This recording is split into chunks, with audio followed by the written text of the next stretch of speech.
Good morning, Privan. Okay, morning, Tiffany, this one is yours, hey? Yes, it is, Prof. Okay, over to you. Thank you. Good morning all again, and welcome back to today's session, another exciting session. I think it's a continuation of what we've been having since Monday.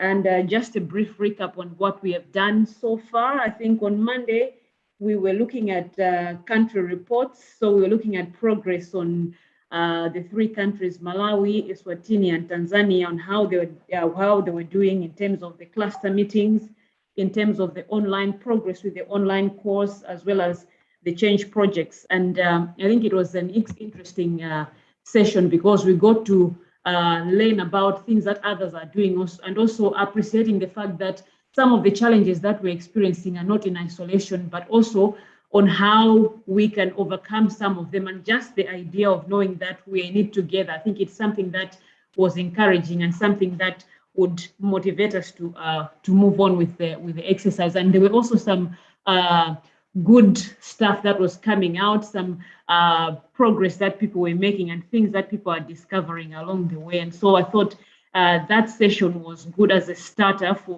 to set us going for the week. And yesterday is when we had two wonderful presenters looking at finding value and monitoring and evaluation. And using a value creation framework, we heard from Dr. Sirka from Namibia and Dr. Martin from Sweden.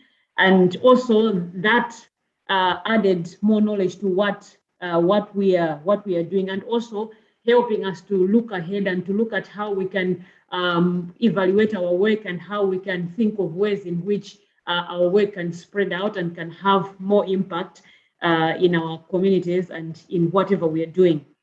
And so today is another exciting morning, because today we are listening from two case studies from ESD course alumni. And it's an interesting one because one of the presenters, Dr. Shepherd, is the first person that approached me about the issue of, for me to know about ESD, about education for sustainable development, was because of the communication I got from Professor Shepherd in 2014. And we met for the first time in Namibia in 2014. And from that time onwards, I think I haven't looked back. I'm sure he's impressed that I haven't looked back. So part of his resume will be like that he has managed to nurture this ESD disciple of his. And so I'm excited to be chairing this session where he's presenting. And so we'll have Dr. Shepherd presenting, and we'll also have Previn that will be presenting. And we've had Previn come, and he's been sharing a lot with us. And so I think in today's presentation, it will be another opportunity in which we're going to hear more about what scaling up of ESD change projects is all about.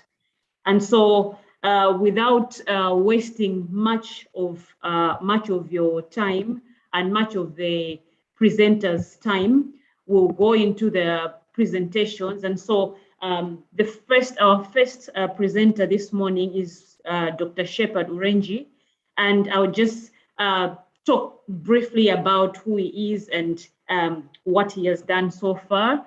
So Dr. Shepherd Urenji is a program specialist in sustainability education and environmental health with the Swedish International Center for Education for Sustainable Development, and is a director at Uppsala University campus in Gotland ESD Learning Laboratory. His current work supports teaching and learning for the future in Scandinavia, Asia, and Africa, and his expertise include capacity development in learning for change to address 21st century demands for a changing world. He studied development education at University of London in the United Kingdom, and his professional background includes teaching environmental science and development education in Zimbabwe, regional program manager for education and training at Southern African Development Community SADC, and principal examiner of environmental science in the UK. And his research interests include teaching and learning for 21st century, learning for social transformation, the role of teacher education in environment and sustainability learning, capacity development in environmental health education, and transformative learning in global health, among others. So as you can see, he comes with a vast experience and knowledge, which we hope to tap from. And so I would urge you as participants to listen on, and I hope we'll benefit, we'll take some notes where possible. And I'm sure this session is being recorded, because from my side, I've received a number of apologies of people that are engaged in other things who would have loved to be here. And I also know it's the same with participants from Eswatini and from Tanzania. And so I hope those of us that are here will be able to absorb whatever is being presented. And also, if we have any questions, to feel free to post the questions in the Q&A on the Q&A platforms, which will be addressed at the end of the presentations. And so at this point, I will hand over to Dr. Shepherd for the presentation. I think I'll give you about 25 minutes to present, and then we'll after you present, then we'll have Preven present for another 25 minutes, and then the remaining minutes we're going to leave for question and answers. I hope that's okay. And so Dr. Shepherd, it's your turn. Thank you. Thank you very much, Tiffany, for the kind words. Yes, it is true. Tiffany is one of a kind. She is a change project, I should say, and that was very good for you to have remembered.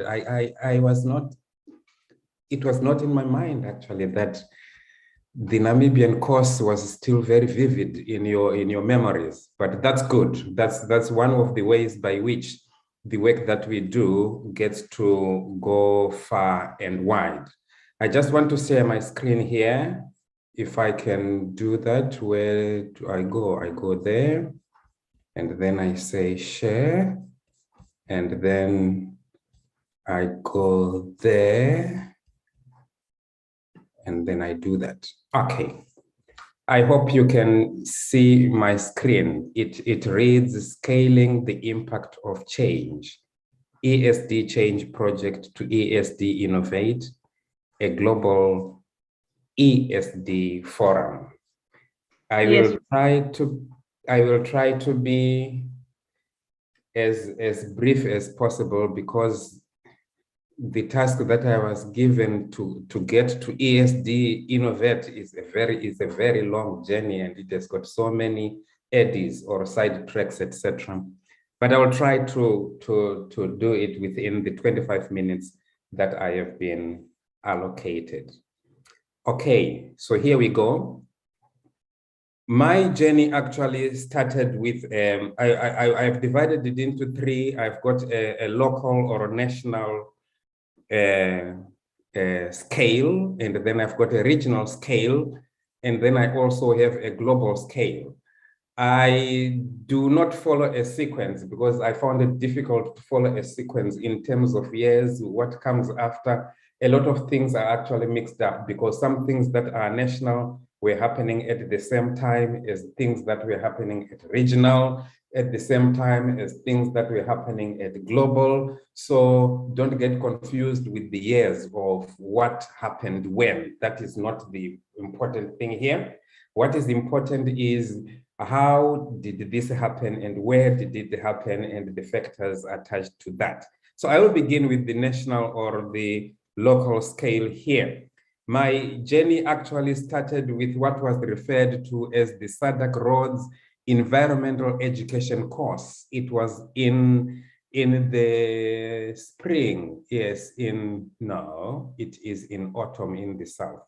It is in the autumn of 1997 that I participated in what was referred to as the SADC 2-month course.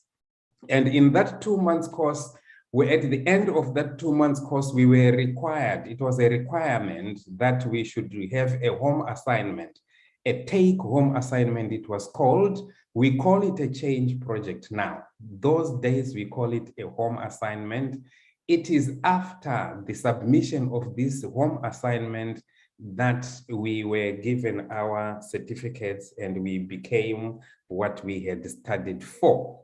My home assignment was on capacity development of environmental education practitioners. And it is during this course that I met these two people for the first time, and they have remained in my life since 1977.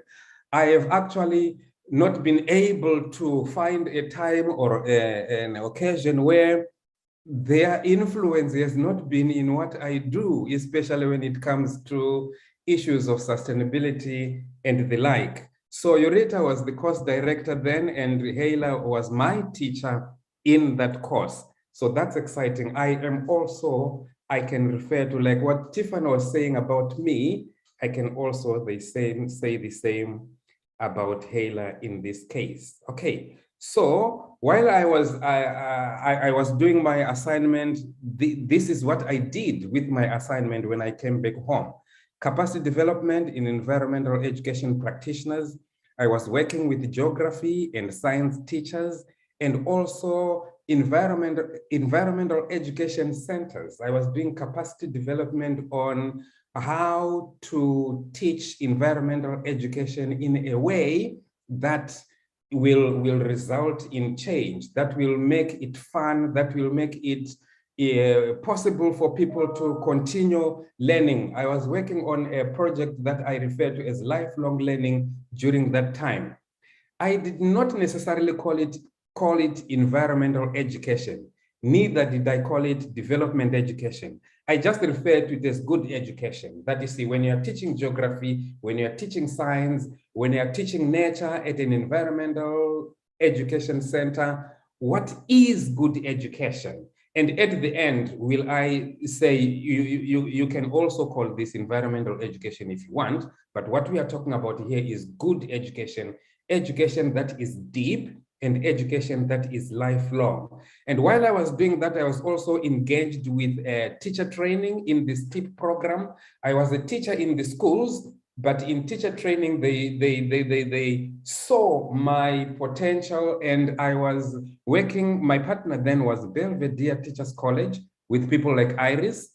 So I was also teaching teachers, and I was also teaching at a school. And it is during that time that I got a lot of experience. And then I decided to take a further step to study further.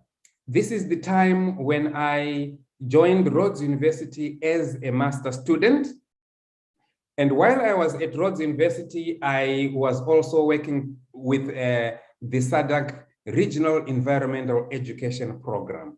At the SADC Regional Environmental Education Program, we were working with many things with reference to environment and sustainability. My task actually was mainly in environmental education resources.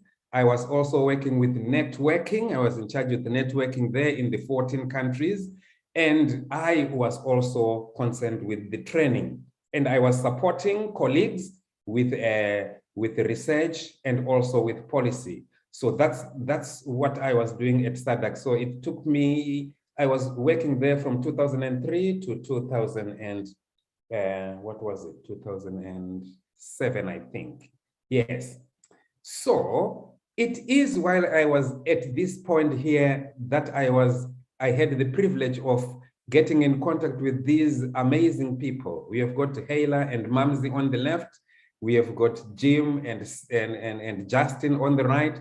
Justin was actually my boss at the Regional Environmental Education Center, and also the late Teach Pesanai during that time. And it is during this time that I was given charge to facilitate what we refer to as the Swedish course. It was a course that was run and supported by SIDA, which recruited participants from Southern Africa and and South Asia, South and Southeast Asia. And we would do 3 weeks in Sweden and then 2 weeks at the Sagadak Center. And I was coordinating that course. And it is during this time that the project which our students were doing, or which our colleagues or participants were doing, was referred to as a change project, a project of change. That the project that you are engaged in must result in some kind of change. So for me, I had 2 things here. That the course itself was a project for me. It was a change project for me, because at work I am supposed to follow this to see how change is unfolding in different areas, and also to support the changes that would be taking place. Okay, so this is at a regional level. I'm now working with people from about 14 countries as such. And remember here, my original change project is capacity development, supporting people who are engaged in one way or another, supporting environmental education. And at this stage, I would like to jump to an international level where when I got to Sweden after the SADC episode, at Campus Gotland, we noticed that at this place, it is a campus where university teachers from many different faculties are at one place. You have got people from science, engineering, economics, education, arts, games, etc. So you've got lecturers who are in many different disciplines located in the same place. So we decided that we are going to offer a change project course here for every teacher who is interested in sustainability. And in 2018, we started a change project course for university teachers who were interested in sustainability. And to our surprise, it was quite popular with some, not with everybody. Some people were quite skeptical. It is still running on Campus Scotland. We have got what we refer to as an ESD learning lab at Campus Scotland. So the change project idea that was with us in Southern Africa, I brought it back to Sweden. And on Campus Scotland, that course is running not exactly in the same way. It actually, it takes about 5 months to complete the change project course here. We have got a meeting every month. We meet and we do a module. Next month we meet, we do a module. After 5 months, then we graduate. So that's Campus Scotland, okay? And another thing that happened, this happened this year, okay? Swedest moved from the Department of Education and it joined the Faculty of Medicine. At the Faculty of Medicine, I was approached by the administrators of nursing education that they would like to tweak their nursing courses. They would like to reorient their nursing courses so that it includes sustainability. This was another opportunity. They had an opportunity to follow my work on Campus Scotland and the work that we were doing at Swedest, and they thought this was a good opportunity to green the nursing course. So what I am involved in right now is with people who are teaching. These are lecturers and professors who are teaching nurses in the Bachelor of Science Nursing Education. And we have introduced what we refer to as sustainability competencies for nursing education, where we are reorienting nurse education for the 21st century, and they are following the change project approach. So each department has taken it upon itself to revise the curriculum of their nursing teaching to use the change project approach to do that.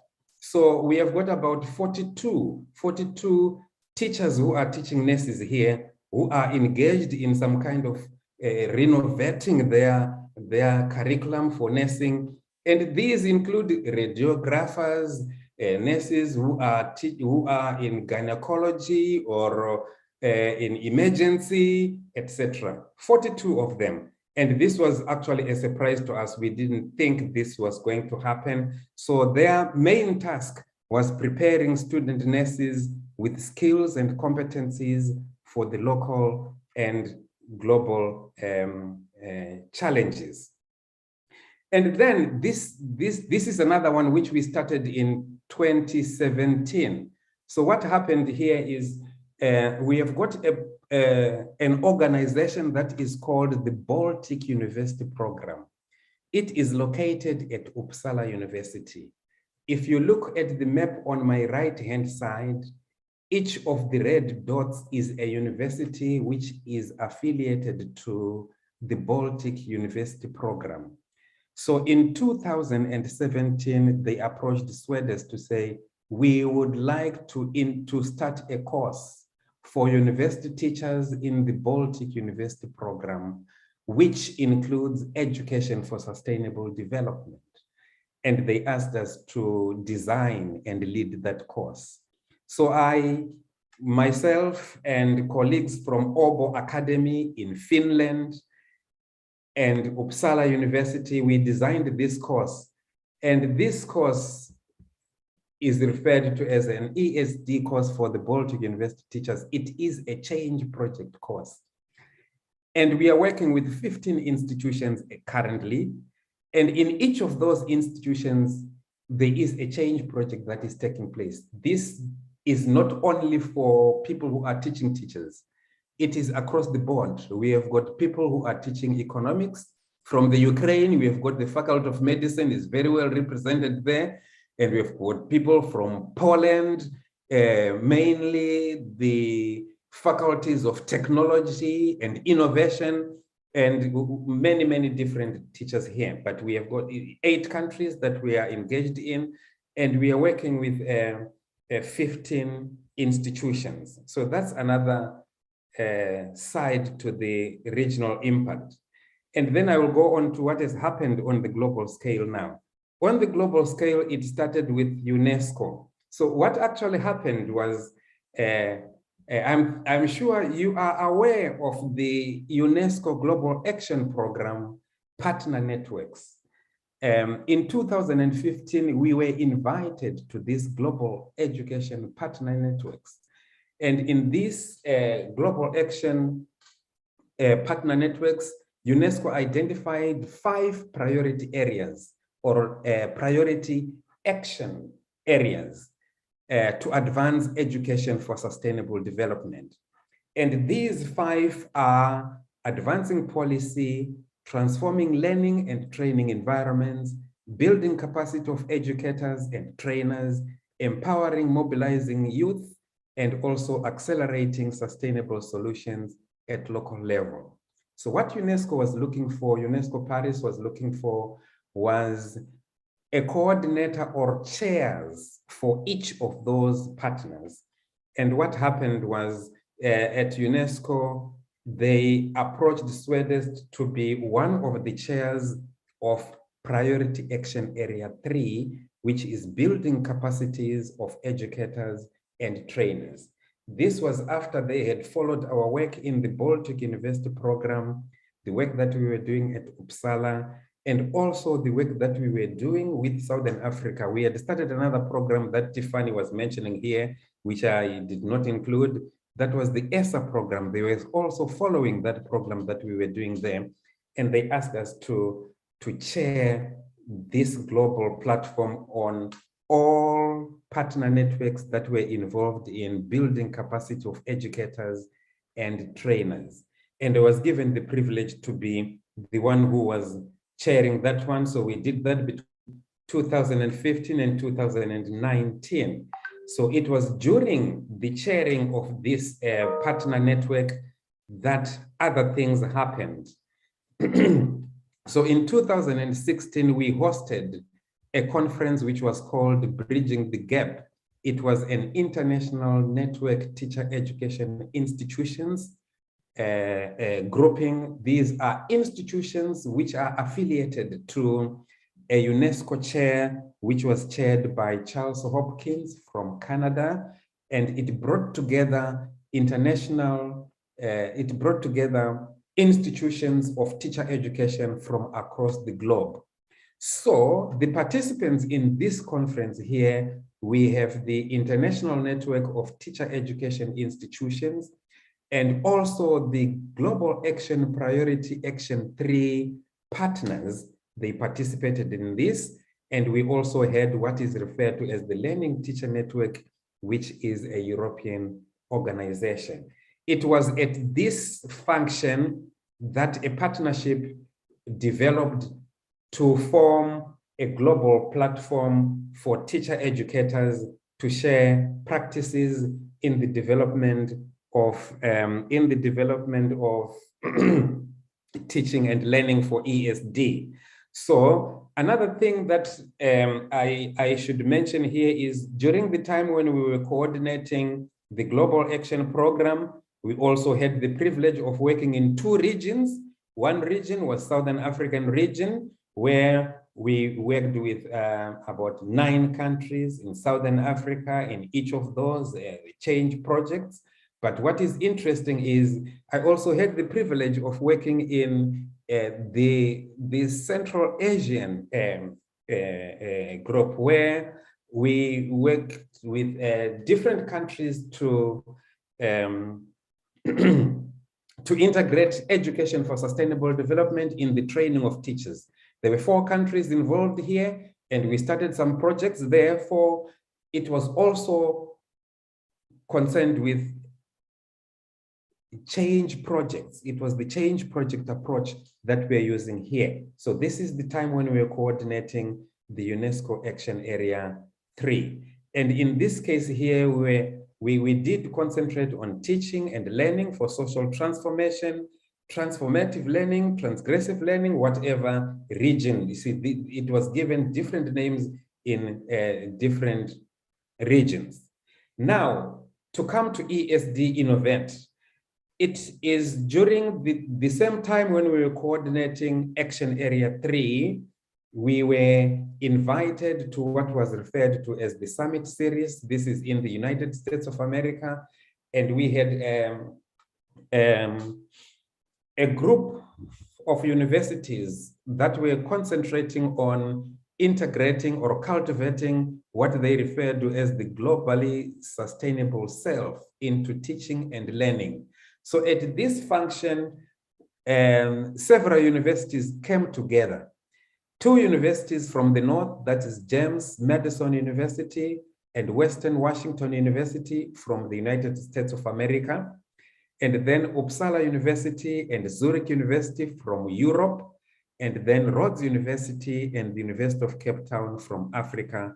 We came together and formed what we refer to as ESD Innovate.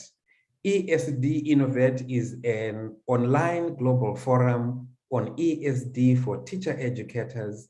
You can find this online forum at this, what do I call it? This website that I have put there. And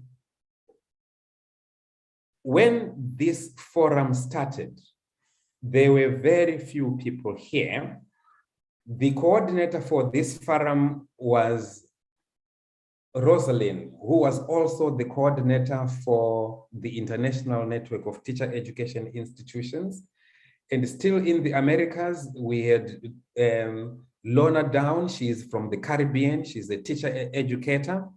And from Europe, we have got Stefan Bormann, who is from Zurich, University of Teacher Education, and myself from Uppsala University. And in the Global South, we had Ingrid from Rhodes University and Andrew Peterson from the University of Cape Town. These are the original, and we are still the original, and we run this forum together. We do many things, I will mention them later on. But from there on, we now have people from all over the world participating in ESD Innovate. What we are doing in ESD Innovate is showcasing good ways or high quality methods of teaching and learning, how you can integrate education for sustainable development. We are using real examples that you find in the classroom, in the teaching, etc. Because what we found out also is when we visit our student teachers in doing teaching practice, sometimes we are disappointed because they are not doing what we have taught them to do. But we have also discovered that we are not teaching in the same way that we expect our teachers to be teaching in the classroom. We use a PowerPoint presentation like what I'm doing right now, and then you expect your teachers in the classroom to use participatory, collaborative methods of teaching and learning. So what we are doing in ESD Innovate is, what are the exciting things that you are doing with your teachers, with your teacher students, that we can share so that we can improve the way we teach our teachers, so that the teachers can also teach better wherever they are going. So in ESD Innovate, we have got several, we have got a forum each month. Okay, what this slide is showing is that in 2022, these are the presentations or the demonstrations that took place on our platform. In 2021, these are the ones that have taken place on our forum. And we are having another one this week. We are having another one. Stefan Bowman from Switzerland is sharing with us what he is doing with his geography students on our forum. It is on Thursday and it is at 1600. So what I am trying to present there in a nutshell is that my journey started when I was teaching geography and environmental science back home in Zimbabwe. I did an environmental education course. It was not my intention that I will scale to a global level. But what happened was, if you are doing something that is worthwhile, in most cases, people will notice you and they will want you to share what you are doing. So this is my story. This is how things have turned out in what I have experienced from working with a change project, which started as a home assignment, but now I've got many change projects taking place in many different parts of the world. I have not talked about the Zambia-Zimbabwe project. I have not talked about the ESSA project and many others. I thought maybe this is what you should be looking at, that is, you might find yourself at a very different level later on. Thank you very much.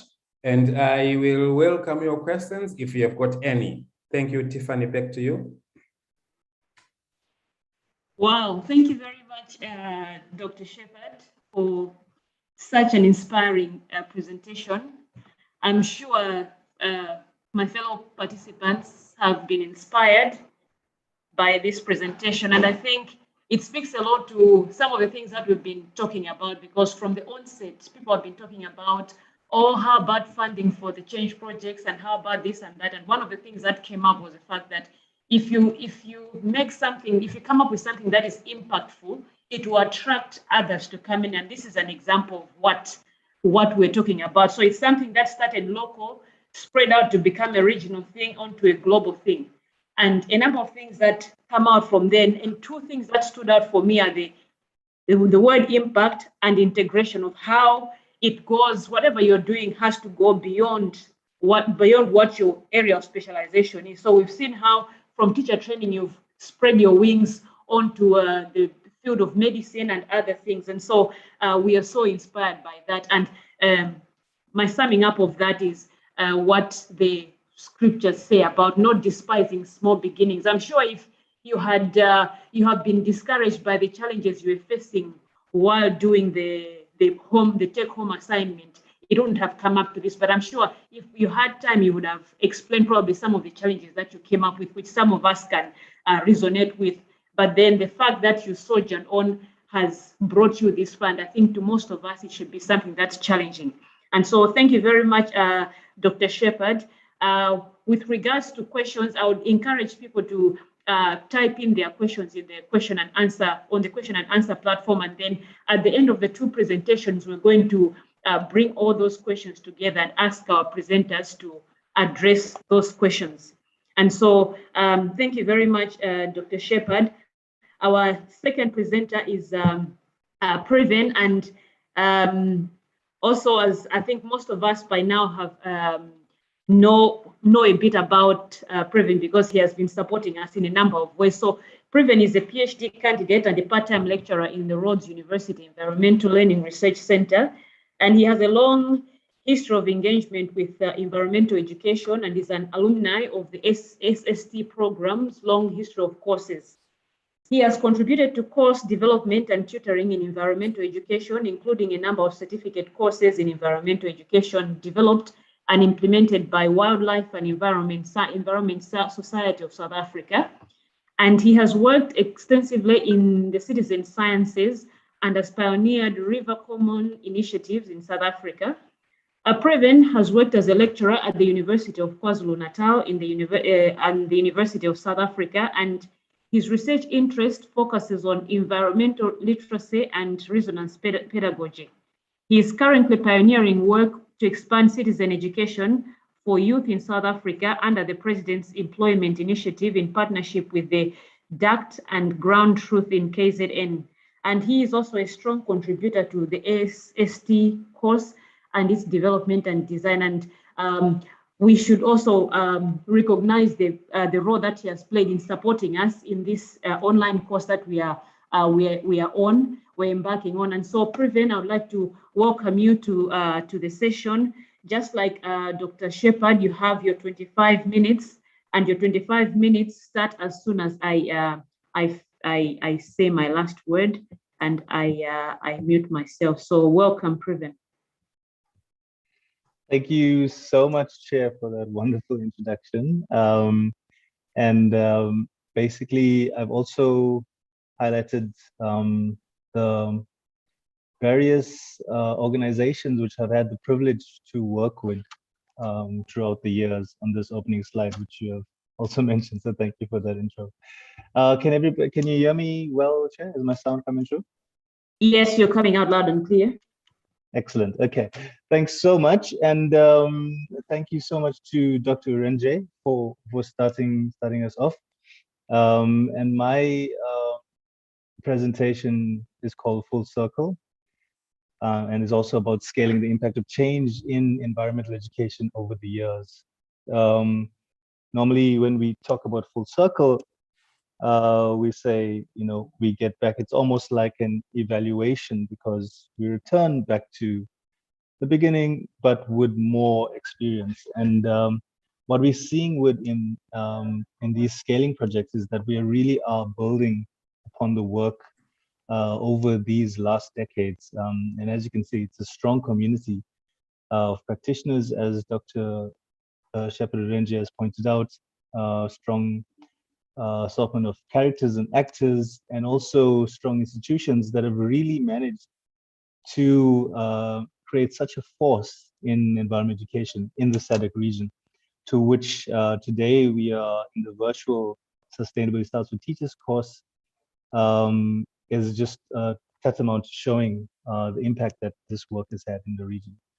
So these are some of the organizations that I have the privilege of work with, and also some of the mentors I've had in this very room. So really want to give a shout out to amazing mentors I've had in my life. Shepherd is one of them. Hala, of course, Charles, and the late Dr. Titch, Jim Taylor, Mamsi Gumere, all of the amazing people I've worked with. And a mentor is someone that helps you, but also in the way that they are. I think we learn a lot of tacit information from mentors, just the way they be, and knowing that they have that presence behind you really helps one to improve in one's life. So I'm really happy that in this SST course you'll have also such amazing mentors, because that means that your work can be lifted so much more. And for me, it started way back at Western Guinea Valley.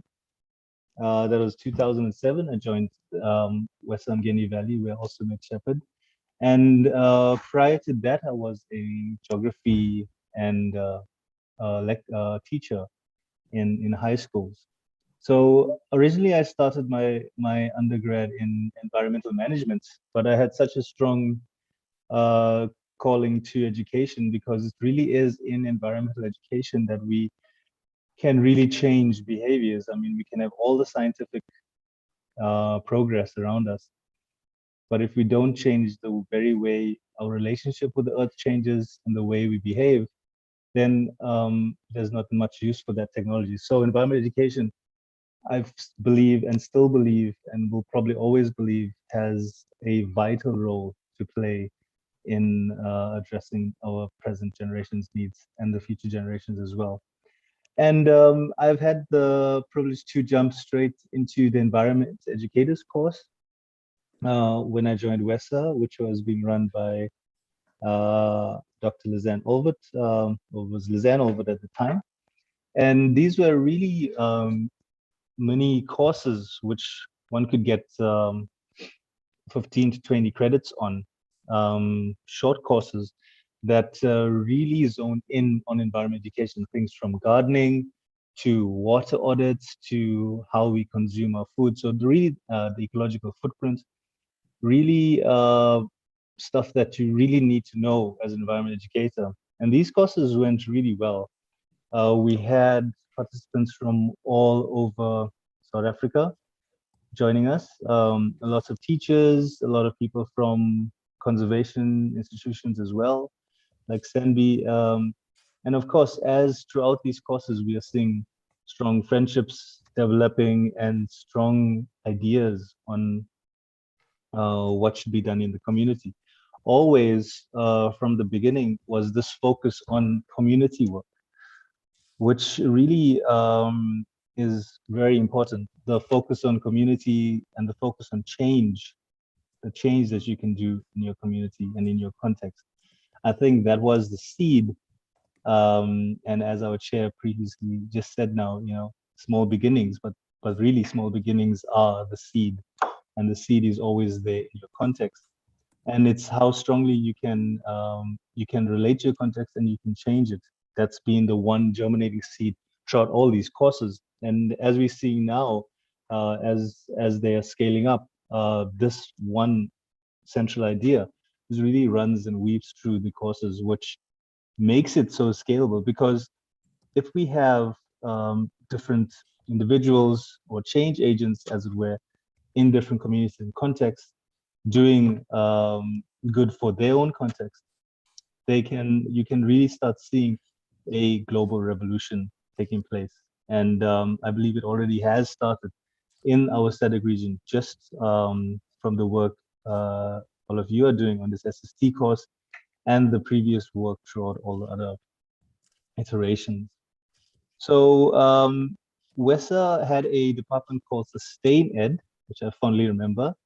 And there, what our main focus was looking at creating accredited courses. And the accredited courses were designed with the South African Qualifications Authority system. And basically what it was doing was allowing people with matriculants or degrees to do a course and get a full certificate for like a year-long course. So these were year-long courses funded by the Department of Environment Affairs. And we had more than 100 students on this course. And you can see this is just the pilot of that course. All our graduates, this was at the graduate certification ceremony for the EETDP, which was basically called the Environmental Educators Training and Development Practice. And that took them through a whole rigmarole of assessment. And as you can see, we were designing the assessment matrix because every single criteria our participants had to meet according to what they have achieved. And this became a huge portfolio. You can see probably behind me some portfolios there that they had to submit. And then we we had to assess these all this portfolio. So it was quite strenuous in terms of assessment, but the courses itself were really fun to do. And we also did one in Western Cape with a small group of learners. And throughout the years, this course, the certificate has actually grown, and we managed to do one more national rollout. So in terms of it being a success, it was in terms of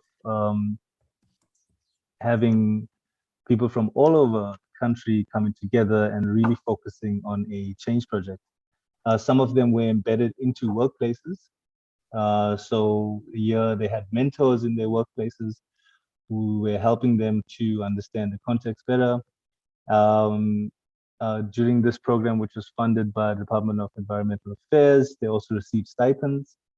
And then, so for that year, they were employed and working very closely with their departments, with their workplace, in trying to understand the context, what are the challenges in their context, and then taking it further in how they can create a change project that can actively address that.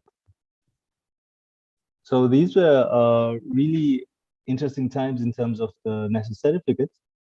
And then once I left Westa to go to UKZN, where I was then a geography lecturer lecturing their Bachelor of Education program for the next 5 years. There as well, there was a lot more interest in curriculum development. But what was also interesting at this time was also managed to do some work with Greenpeace. Greenpeace is obviously, most of you might know it. It's an organization that is very activist based, and a lot of their work is on creating photo opportunities where there is environmental impacts happening. For example, in Kolosile, in Eskom, they would climb top of the towers and unroll a banner from the top of one of those towers, or they would go onto ships that are poaching dolphins and unroll a banner there. So it's very direct confrontation, very different from the EE work that we do in the region, where we're more about negotiating and building communities. I'm sure Greenpeace is doing that now. But as you can see, I feel that there is a need for both. There is a need for activism, and there is definitely also a need for relationship building, community building, and actually working with people and with the actors. So that's also another part of these assignments that we do, was the stakeholder engagement, which is really another vital part of the courses that were run by Westa and Rhodes University at the time, where stakeholder engagement, where you actually are encountering and dealing with multiple actors and trying to find a solution. Also during this time, I managed to initiate and implement the river walks all along the Umgeni catchment. So we did a huge river walk along the whole of the Umgeni River, which is about 300 kilometers long, where, as you can see here in these pictures, we met school groups along the way and did Manisas investigations, got together and did some environment education activities. And this showed me also the power of the informal setting, that you don't need to have a structured, rigorous course, that one could actually go along a river and engage students. Of course, then you would need the follow-up work, which I'm now engaging with, in how do you actually bring this into the school curriculum? How do you ensure that field work is taken up by the higher grades and lower grades, because nature is all around them, and how to encourage that curiosity is another big goal of mine currently in my PhD work. So as you can see, the catchment work continued along. We did about 5 to 7 river walks, at the same time helping with teaching practice and lecturing at UKZN. Again, a very wonderful place to work with a lot of young people. Class sizes are quite huge in UKZN. We had like 500 to 550 first years alone, and all of them. This is pre-COVID time, so everyone bunched together in a hall where they were luckily seats for everybody.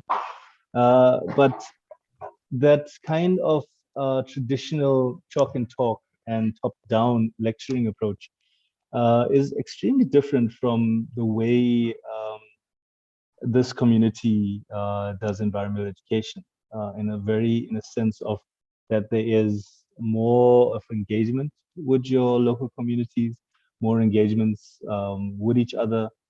Of course, once you start getting huge numbers, this becomes much more difficult to do. But still, it was a great learning experience. And also at the time, I also started working with the Durban Botanical Gardens and helping to take school groups through the garden to explain different parts of botany, understanding the ecological cycle and nature conservation. And it was really great to see this initiative. This was also another government initiative where they provided free transport for the school from wherever the school is in Durban to the botanical gardens. And then we spent about 2 to 3 hours with them, with the children, teaching them about nature conservation and the plants in the botanical gardens. So it was there that I conceptualized, and during this walk that I conceptualized the name and the kind of trajectory of my PhD study, which is entitled "The Forgotten River and the Enchanted Gardens." And it's really about trying to create a stronger sense of ecological literacy in young learners through these resonant experiences which they're experiencing in nature, as you can see there, and also to create a deeper sense of place, which the work of Cedric Reep, the work of Rhodes Goldfield course, Environment Educators course, WESA, really helps to build that strong sense of place in your communities as you engage with them. So that was a really interesting phase. And then I joined again Rhodes University in 2019. And we had our first SST. There's Dr. Chukunda. Charles is cut off there. Sorry, Charles. But that was one of our river monitoring activities. Here, our participants are using the turbidity tube from Botswana. And this was, and Namibia, lots of participants were from there. And this was our first SST rollout course, and our cohort was all physically with us in the same room at room 20 up here at the Environmental Learning Research Center. So it was a great time before COVID-19 hit the whole world, the global pandemic. And then we then started going very much online, and where we are now is trying to create this we have created these online courses with a whole suite of materials for you to go through, and trying to create that sense of still being a change agent, still being in your community of practice, but now supporting you virtually. And one of the benefits of this was that we could open it up as to this year to more than 300 participants, which would never been achieved in a strictly physical course. So as with everything in life, there is good and bad. This goes with it. The bad is that we cannot see you and interact with you as much as we want to. And there really is something in being together and face-to-face learning environments. But the good is that we have also been able to expand our reach across the region, create this wonderful course which you are now can go through step by step, and the work continues. Aluta continue, as they say in Cuba, and it really does continue. And now we are entering the hybrid phase for 2022 and 2021. So we're seeing a lot of changes, and this time as well we moved online to running the ESA conference as a virtual conference. So the Environment Education Association of Southern Africa also had their first virtual conference in 2020. And that was also a great work to do and be involved in bringing that to reality. And we've had a few other short courses like the training of trainers and the EW CETA, energy, water, and CETA courses. all of which have been around this idea of creating a contextual profile, understanding one's context, and becoming a change agent in that context, and creating a learning program that allows you to now actively engage with stakeholders and progress your work and your vision. So as you can see, it really is a kind of full circle, because these ideas, which were really a seed, which we started with, has really grown and become quite a force in the region. And it really is one of the true ways of doing environment education, where we can actually see that trajectory and people actually becoming powerful change agents in the region and beyond in different organizations and institutions. So extremely excited to see what this cohort of the SST is going to come up with. It's very exciting times indeed. And then currently now, we've also this year started the Amanzi Etu Ubuntu Phase 2 project, which is work with the Duzium Geni Conservation Trust. And that is taking river monitoring, as you can see here, velocity planks, turbidity dials, all of the citizen science tools, and putting it in the hands of youth across the country.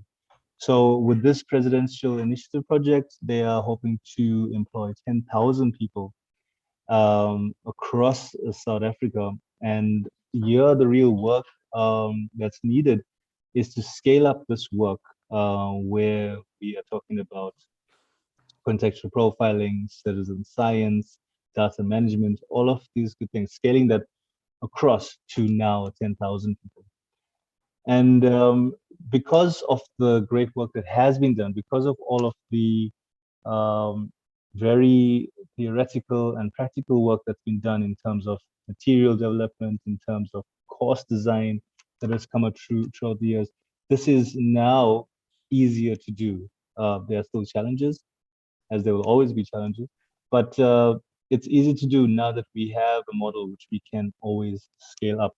And if we really are talking about environmental change, if we really are serious about addressing climate change and creating a generation that can truly respond, instead of greenwashing things, truly respond to the issues at hand, then we need to do the scaling work.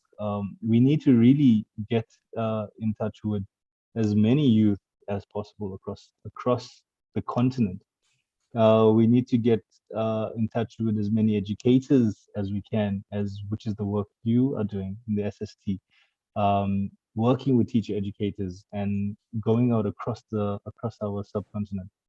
So really, every single piece of the puzzle is important, and the scaling is important, because if every single community can have a change agent and a change leader and a change project, then imagine all the good that can be done throughout our region.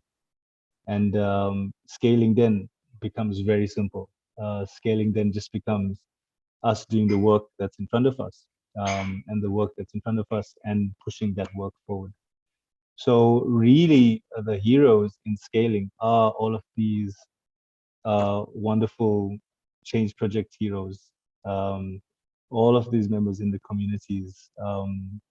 The real work, because as facilitators, we are just facilitating the emerging of that wonderful change project, or the emerging of that community becoming really, really vital. So the true heroes on the ground, as they've always been, and the true scaling starts with us and you. So very excited to see as the work grows, and we're hoping that more projects like this presidential initiative project come into focus, and that you can continue doing the great work that you do. Thank you, Chair. That's my presentation. Thank you very much, Privet, for the wonderful presentation. And again, another challenge, another inspiration to what we are working with. Again, I'll just highlight some of the things that stood out for me. And it's one of the things is the idea of context as being a big determinant of what activities will involve ourselves in our different change projects. We're talking about change projects. We've heard about examples of the different change projects that are taking place, but the important thing is being able to contextualize whatever it is that we are doing within the environment that we find ourselves in, to make it that relevant. And as we've seen from Preven's presentation, there's been a lot of changing of activities depending on the context. So at some point, it had to be curriculum related, and then a bit of lobbying here, a bit of activism there.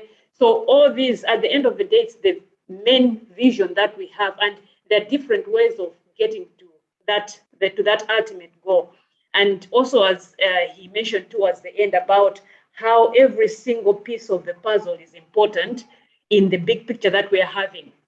And every piece is important, but then the identification of which pieces come in and fit in where is our job. And this job requires us to use those critical skills of engagement so that we can identify those pieces that are missing. And that is why probably we're talking about how, as pioneers, we should see ourselves as pioneers in our institutions and in the change projects that we are doing. And sometimes some pieces will seem to have fallen away, but then it is up to us to identify all those different pieces. And so thank you very much, Preven, for the presentation. And I'm so impressed that both presenters stuck within their time allocation. And so we have enough time, I think, for engagement, for people to ask questions or to bring in their comments, because really I think this has been a worthwhile presentation. And so I'll open it up to first the fellow panelists, those that are part of the panel group, if they have anything to add on to it. And then participants, if you have anything to add on, to comment, you can either type in the chat section, or if it's a question, you can post it in the question and answer platform. So while the participants are trying to take in whatever they have heard and try to frame some questions or comments, I'll hand it over to any of the panelists if they have any comments, anything that they think would give the participants more oomph. So the floor is open. Thank you.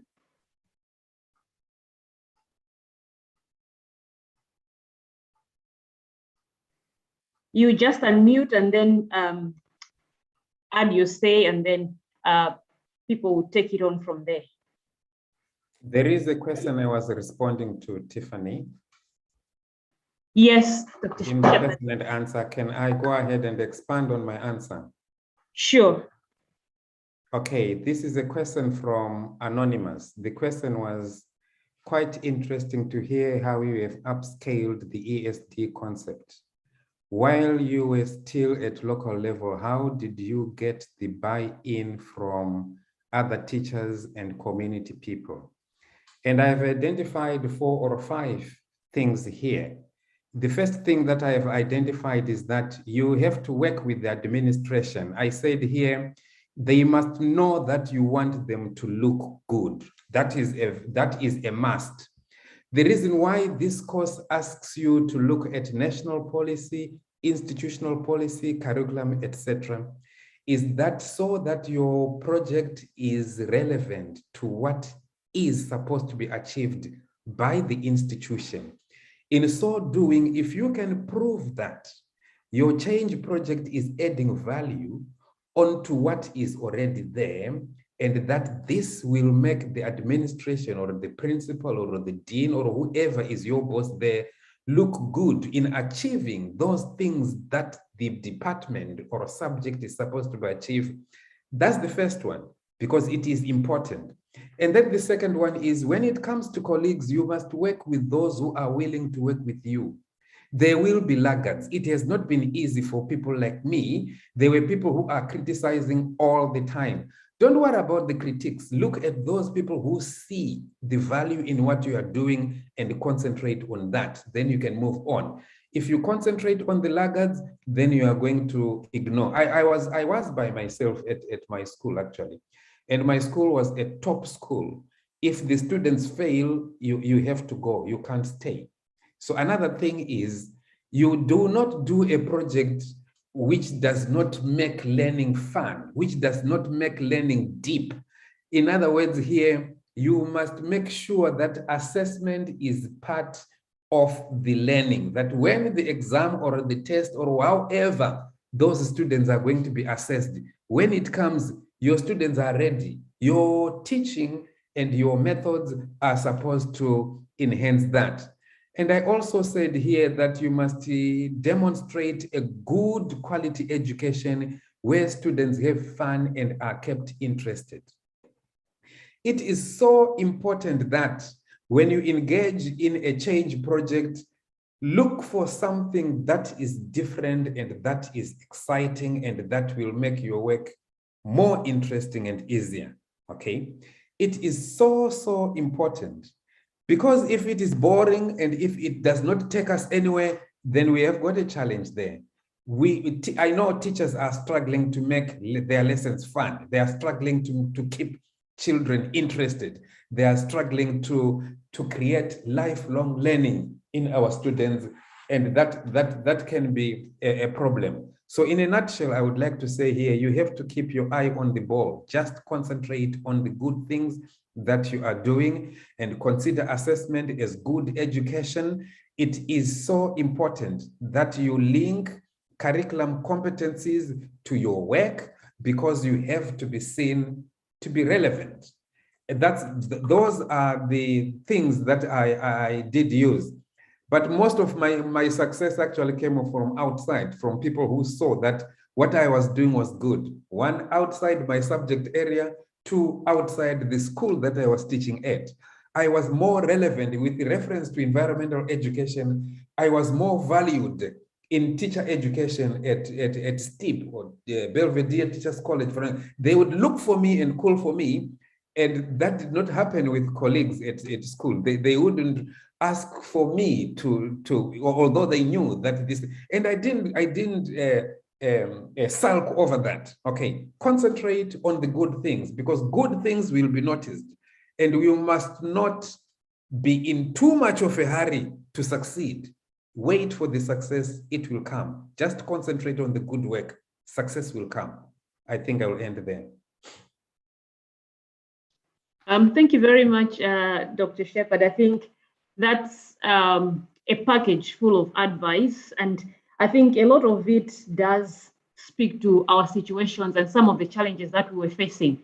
And I like the last one where he spoke about the support that came from outside more than inside. We go back to a prophet is without honor in their own house. So sometimes for you to have impact, it has to be other people from elsewhere that will notice it. But in the long run, those in your own household will get to appreciate what it is that you're doing. So I think the idea there is it's more about resilience. It's more about bouncing back. You fall, you experience all these challenges, but then you still soldier on and you still maintain your core. So thank you very much for those 5 tenets. I'm sure the question that was asked has been properly and thoroughly addressed.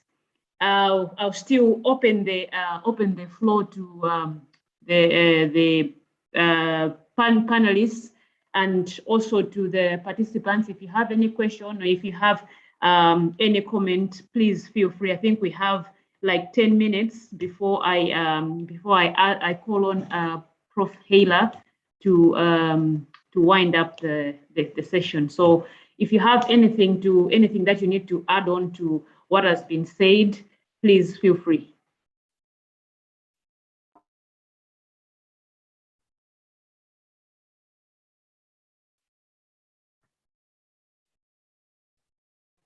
Hello, Tiffany. Yes, Victoria. Yeah, hi everyone. Yeah, mine is not a question, it's rather a comment, and it's almost on the line of what is already been explained by Dr. Shepherd. First of all, I want to congratulate both Dr. Shepherd and Preven for the journey that they walked from across the national level ESD practices to regional up to international levels. When we hear them, we get inspired, we get motivated, But then what I was going to comment about is that I'm sure when we hear how they manage to flow with the scaling, it sounds nice and good, but there's a lot of challenges that is not necessarily explained in their projects, which some of us must be aware of. They were dedicated. They had to be dedicated. They had to be focused. They had to know what they want to do and where they want to go. They had to be pessimistic for what they are doing. So some of us who are inspired by their journey, we should be ready to persevere those kind of things, to persevere on the struggle, to try to be able to persuade the institutions to survive the hardships, the bitterness of the process. So with these few comments, I just wanted to congratulate them for the nice journey that they walked and for the problems of the challenges that they survived up to the level that they are today. Thank you, Tiffany. Thank you very much, Victoria. I think I totally agree with that, that indeed it's a journey, as Victoria has mentioned. It's something, it's not a one-day thing. It's not it's almost like a 26-mile marathon. It's not like a 10-meter dash. So it takes a lot of time, it takes a lot of perseverance, it takes a lot of positive thinking. And so thank you for that, Victoria. Preven, you have your hand raised. Please come in. Yes, thanks so much, Chair, and thanks so much, Victoria, for those kind words. And it's very true. There is a lot of challenges that you will face. You know, it's easy to look back and say, you know, things kind of flowed, but not necessarily. You know, there's places where you do get stuck. There's places where you really are challenged, be it personally in your life or with the institutions you're working with. And this is life. This is how it happens. But it's all part of your journey, and it's all important. And no part of the journey should be made greater or lesser than the other, because they all are important phases and stages. Even though it may seem that now it's a really bad time, or now there's low. You know, always keep your eye on the prize, which is what you're working towards. And Friedrich Nietzsche has always said, if you know your why, then you can handle any how. So if you know why you are doing this, if you really you know that your change project deep inside you, you know what you want to achieve. If you know the why you're doing it, then you'll be able to surmount any obstacle that's placed in your way and become much stronger as a result of it. So thanks so much for those words, Victoria. Thank you, Chair. Yes, if I can also come in here and say thank you to Victoria. It will not happen in a flash. The journey that I was talking about is a 25-year span. For 25 years, I have been doing this work, so we must not expect big things in a flash. The most important thing is to start, and start well. If you can start and start well, results will come.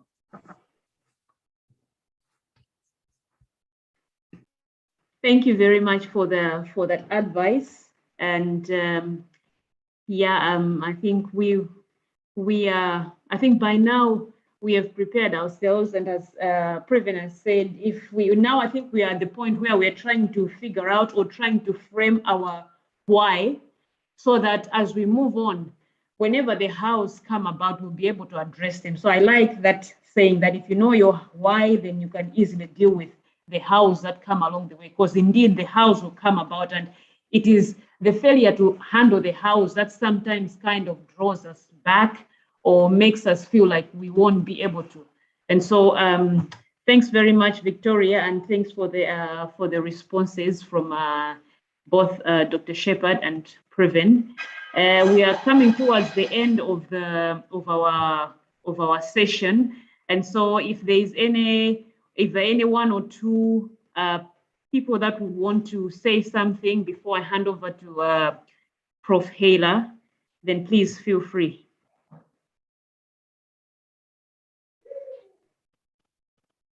Chair Stephanie, may I? Sure, Patience. Yeah, thank you very much for this wonderful presentation. I'm very happy to have heard these journeys, and both from the old or not too young, and also from the also recent. And I want to say that these stories are supposed to be to provoke us to look within, to think big, to start small, and to act now. Many of us feel discouraged when we hit, as it were, a wall.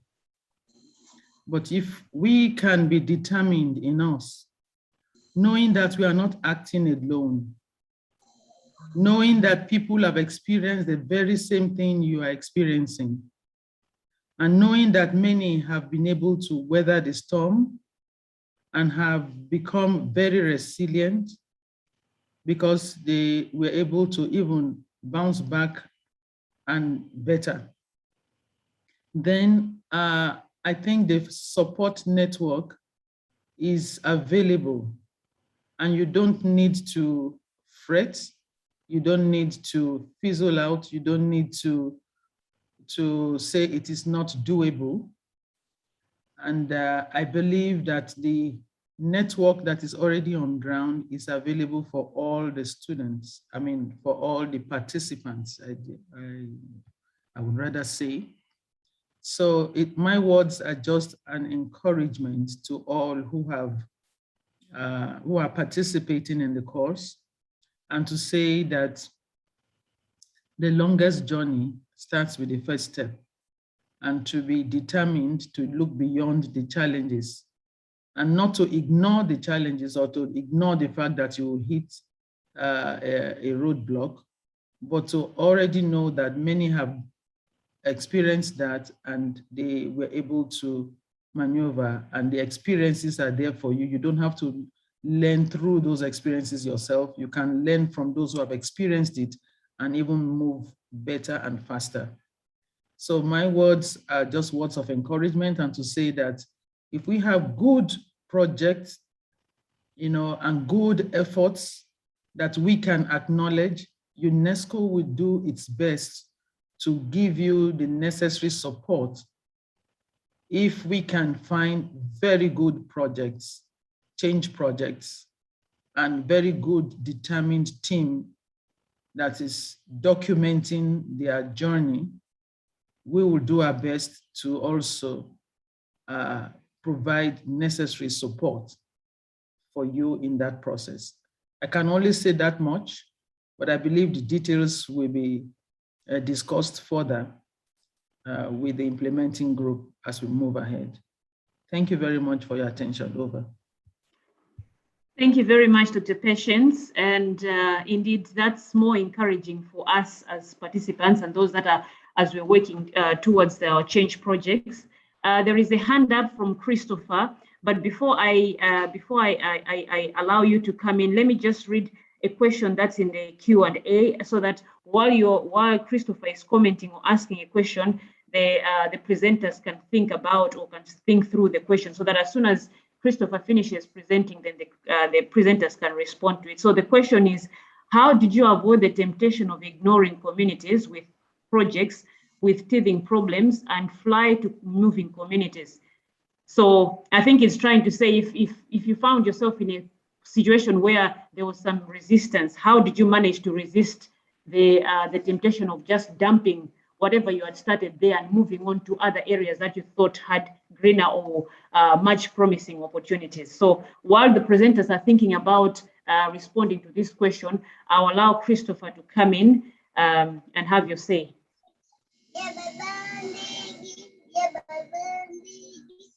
Hello, can you hear me? Share, yes, we can, Christopher. Okay, thank you, Doctor.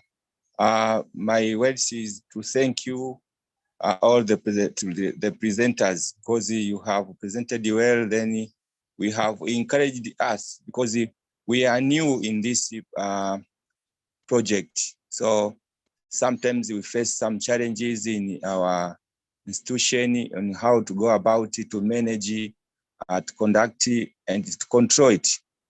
Sometimes we can feel like drop down, but through these presentations, you have encouraged us on how to go about it, on how to see people, those people who are not handing, are not getting us, are not participating fully with the us. So a lot of challenge, but through this presentation, we have to work hard really, as our presenter presented, because they are experienced through their institution. So my words is to thank you for encouraging us, and we hope that we are going to finish well this project, and our national educators, they are going to have a good community with going with the learning words. Thank you all for you. Thank you. Thank you very much, Christopher. I think that he speaks for all of us participants. I think we hold the same sentiments regarding the presentations that we've had today. So I was hoping someone would come in and just say a big thank you to the presenters on our behalf. And thanks, Christopher, you've just done that. Now I will let Preven and Dr. Shepherd to highlight or to give some insight on the question that was raised. Preven, you go first. Thanks so much, Chair, and thanks so much, Christopher. Really great to hear your feedback. It's really encouraging, and I'm glad that you found some benefit in the presentations today. And to Armstrong's question, a very interesting question, Armstrong. And you know, currently there are communities which we're working with. For example, at the moment I'm doing river cleanups in Makanda in Grahamstown. And generally you're working with communities that that are not really engaging with the kind of work that you want to do. You would clean up a section of the river and you come back next week and there's trash and waste in it again. And it really does test one's resolve. But you cannot give up. As I said before, you need to know your why and why you're doing this. And that requires more careful consideration. So you need to look at the problem now from different angles. Okay, if just doing a cleanup campaign is not working, for example, and who are coming to the cleanups? Are community kids coming over? Are some older people coming over? Who can you use as environmental? Who can you nominate as environmental champions that can go forward in the community and speak about these issues? What ways can you involve other actors like municipalities and the ward councils? How else can you involve the communities? And so you just basically try to work better. And it really is the communities that are difficult, that give you the teething problems, that you really feel so much once you've managed to surmount those obstacles. So it really is very important to work through them and then to look at the problem from different angles. Also, in terms of the change projects that many of our past participants have gone through over the years, there really are many participants who came across, you know, brick walls, who had to deal in difficult situations with communities. And there, the structure of support in the program, your mentors, your tutors, helping you to look at it from a different angle is always necessary. But yeah, every problem has a solution, or maybe we can say there are really no problems. There are only solutions. And finding that right fit might involve bringing together distributed cognition. So in terms of not just working on your own, but help asking your mentors or your fellow colleagues or your peers to join you and move forward on the problem. So yeah, thanks for the question. Thank you, Preven, for responding. Is there anything else that Dr. Shepherd would want to add on to what has been said? Yes, I would like to add on to that. The first thing that I would like to add, as Preven has said, is that stopping or abandoning a project is not an option. Sometimes we underestimate the role of education. The question that we should be asking ourselves here, what is the role of education when it comes to a community? We now know that it is not lack of information that people are not being environmentally friendly. We know that. What is important is, the question should be, what is the role of education for individuals? What is the role of education for communities? Introducing a project or an initiative into a community that has not been initiated in one way or another, educated in one way or another, is not going to work very well. So here I'm talking about the role of education. So I said, it is not because people don't know or people don't want. It is about what we value. What have we learned? What have we valued? What do we look for in the future? What kind of a future do we want? So the role of education for individuals, the role of education for communities is important in order for us to together understand and come up with a description of the future we want, so that you make this community look good. I will repeat that. When what we are doing makes the community look good and they understand it, I'm not saying it is easy, but it gives us a better chance of succeeding. I will end there. Thank you very much, Dr. Shepherd. I think that has been well summarized, and I think as a take-home thing will be the fact that giving up or turning our back on something that we perceive as not working out is not an option. We still have to work at it and try to find what works or what responds to whatever issues are there within the community that we find ourselves in. We've gone over our time, but I think it was worth it. Thank you for all your inputs, all your comments, and your contributions. I'll now hand over to Prof. Haler for the closing remarks. And thanks for being a wonderful audience.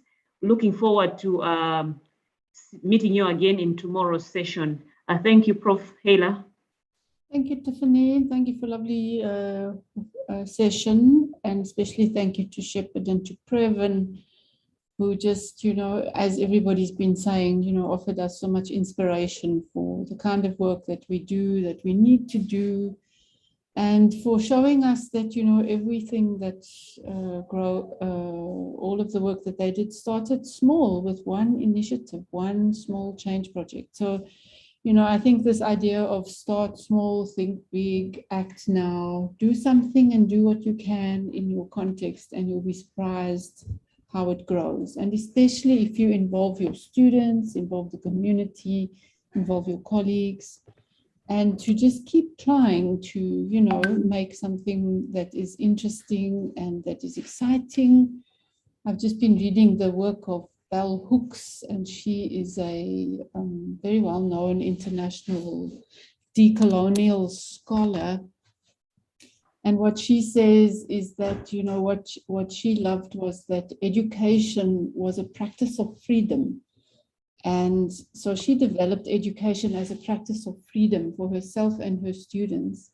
And she said in that process, what was so nice was that she was able to develop the joy of learning and an enthusiasm for the world in which the students were finding themselves. And for me, I feel like ESD has got that capacity. It allows us to, see the relevance of what we're doing in the world, to develop joy and excitement in the work that we do. And I'm thinking, you know, Tiffany, back to when you first reported on the change project that you were doing in your university. And I was just so impressed with the way that you were working with all of your students and the way that the students were getting so interested in the activities that you were doing with them. So I want to encourage all of you to, you know, think about how are you involving your students? How are you involving the young people in your communities in the work that you're doing?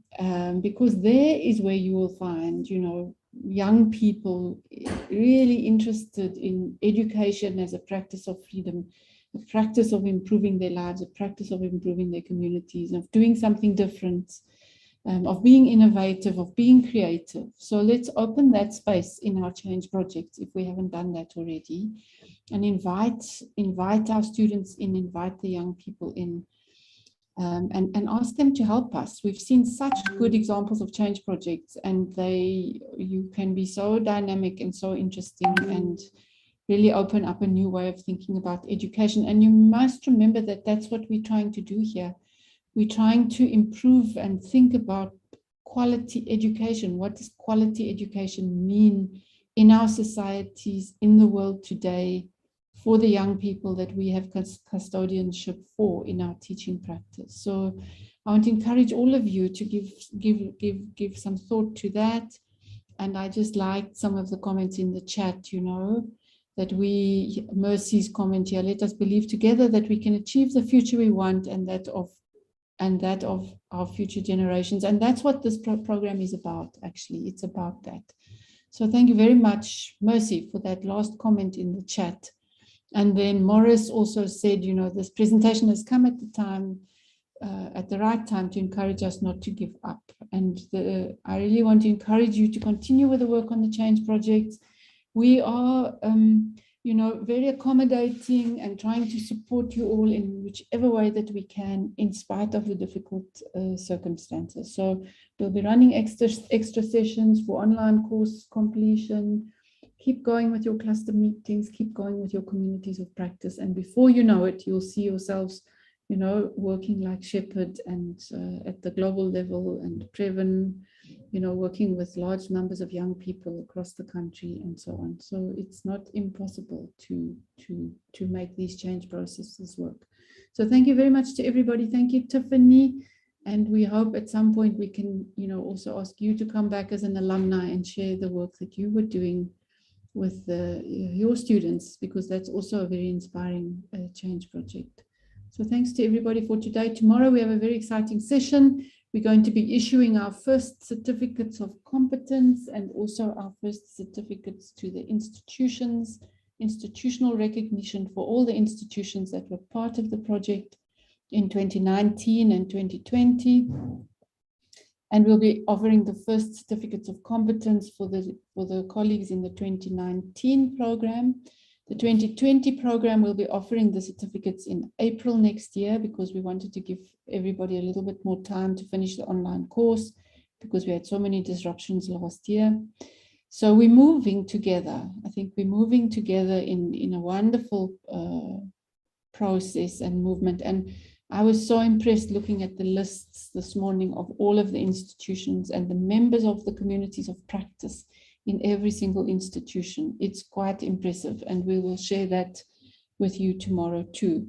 And then also just to encourage those that were not able to make these webinars this week to, you know, catch them online and to take a little bit of time to catch up with us in these sessions. You can see that these sessions this week are quite important for the whole program. So over to you all, and have a good day further.